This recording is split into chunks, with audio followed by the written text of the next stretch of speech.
And so I've spoken about a few things I've gone through. Um, there are some things that I will never talk about. Um, some things, I might talk about as I go through more healing.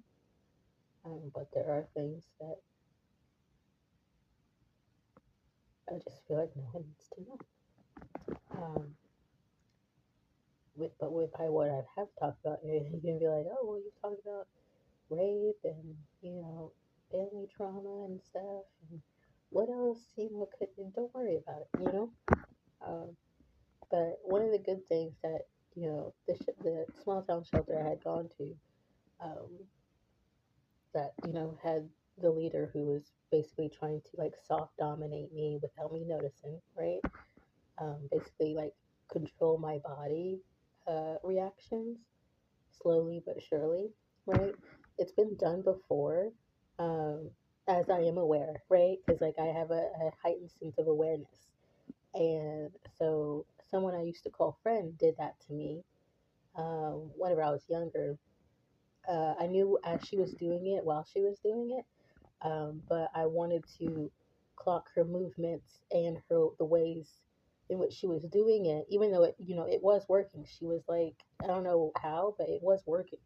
But I was very aware then, just as I am now, if not more now. And so I wanted to make sure to clock and study her movements so that then, um, basically, whenever I found someone else, like the shelter lady, uh, I, I, oh, excuse me, I would be able to clock it and then bounce because I don't want any of that in my life, you know? If you can't clearly communicate boundaries and at least wait to see if I respect them, I don't want you in my life.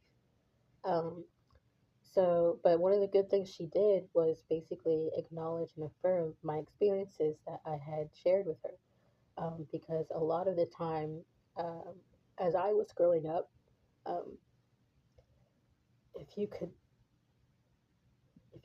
talk about it clearly and articulately, it didn't happen. Basically, you were lying. If you could smile and laugh with people, what happened to you didn't happen.